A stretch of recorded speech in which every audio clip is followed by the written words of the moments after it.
Aseje ọbẹ̀ fún obìnrin tó ń wojú Ọlọ́run tó ń bẹ lọ́wọ́n ọmọ. Aseje ọbẹ̀ fún obìnrin tó fẹ́ finú ṣoyún tó fẹ́ fẹ̀yìn gbọ́mọpọ̀n pẹ̀lú agbára Ọlọ́run. Gbogbo èkéyìí nínú ìdíwọ́ kó máa da obìnrin láàmú tí ò jẹ́ kó lè conceive tí ò jẹ́ kó róyún ní, gbìyànjú wá lọ ṣe ọbẹ̀ yìí. Àmọ́ ọbẹ̀ yìí ẹ̀ẹ̀mejì ló máa jẹ ọbẹ̀ yìí, wàá ṣe ọbẹ̀ yìí lẹ́ẹ̀mejì ní táìmù tó bá menstruate lọ́wọ́ tó bá ń ṣe period ẹ lọ́wọ́. Tó bá parí period ẹ bóyá ọjọ́ kejì àbọ́jọ́ kẹta tó parí period ẹ, wàá jẹ ọbẹ̀ yìí lẹ́ẹ̀kan. Ìwọ àtọkọ ẹ wá máa súnmọ́ra yín pẹ̀lú ògo Ọlọ́run. Wàá finú ṣoyún, wàá fẹ̀yìn gbọ́mọpọ̀n. Wàá bá mi wá ẹyin adìyẹ ìbílẹ̀ tó mọ́ dáradára, ẹyin adìyẹ ìbílẹ̀ tó ń pè lẹ́yìn adìyẹ òróró. Wàá bá mi wá méjì. Wàá sè, wàá bò, wàá fi sínú kòkò.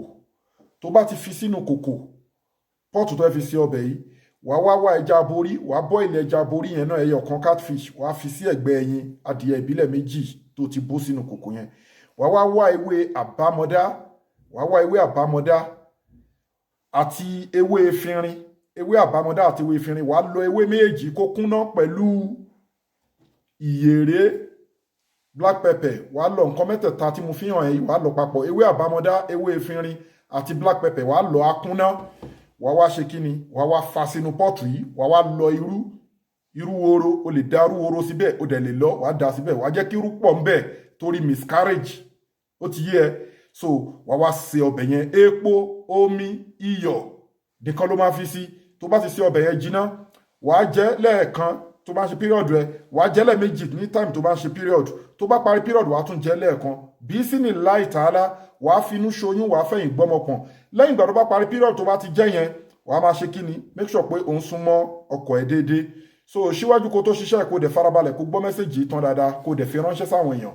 Síwájú kó tó ṣiṣẹ́ yìí, nǹkan tó bá lágbára fi sákàǹtì àwọn aláìní, account number ní fáwọn aláìní 0123214254. Account number fáwọn aláìní 0123214254. Global Dahiratu Dhikrlahi Islamic Organization, Wema Bank of Nigeria.